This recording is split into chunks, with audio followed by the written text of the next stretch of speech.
This time of year, you might find yourself in a bit of a funk. The days are shorter, it's cold, and sunshine can be awful hard to come by.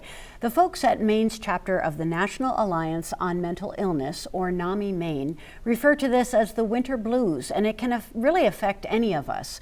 But as 207's Samantha York found out, there are a few things we can do to stay happy and healthy all winter long.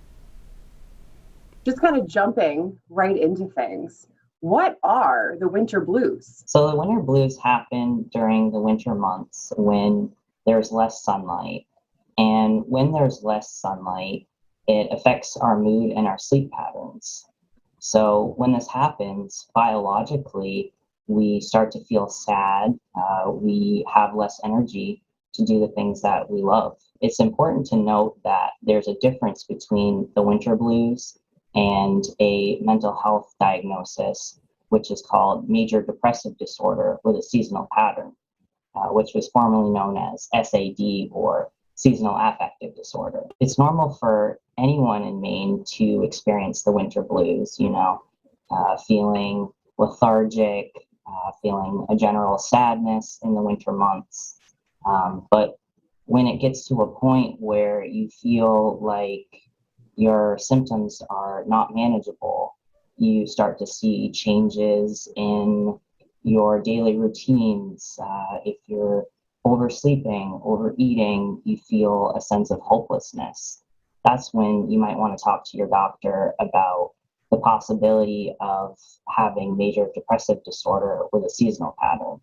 How has the pandemic, has it amplified these feelings of seasonal depression or just of sadness? How has that impacted things? Of course, there's many layers in today's world. I think that we often don't take into account that we're living through a collective trauma. The pandemic brings with it uncertainty every single day. And that on top of the seasonal change, it's a lot. It's a perfect storm. So any Mainer, anyone really could be affected by all that's going on in the world today.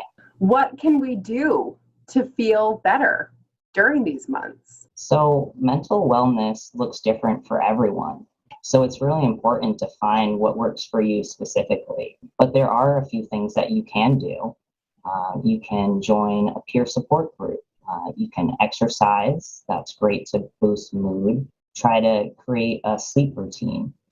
The change in sunlight actually affects our circadian rhythm, or our internal clock that regulates our sleep schedules. So having a strong sleep routine counteracts the seasonal changes that we feel with the lack of sunlight. It sounds like sleep is actually super important when it comes to kind of combating these things. Of course, and also sunlight. We're seeing less sunlight. So biologically that affects us on a deep level. If you can sit by a window, that helps. It sounds silly, but if you're working from home and you can move your desk closer to a window, that definitely helps to boost mood. You can also buy light boxes online that simulate natural light. Even just going out for a walk is great as well. What are the most common things that you hear from people? Is it that they just don't know where to start, or what is it that you typically hear? We typically hear that folks don't know where to start, or there's so many layers to what they're experiencing. It's hard to pinpoint what you need in that moment. And sometimes it's pretty simple. Sometimes it's taking 15 minutes out of your day to do something for you, whether that's journaling or whether that's setting up a counseling appointment, knowing that you have something to look forward to. Now, for more on how to beat the winter blues, just head to the 207 section of our website. We've also posted resources from NAMI Maine if you or someone you know is struggling.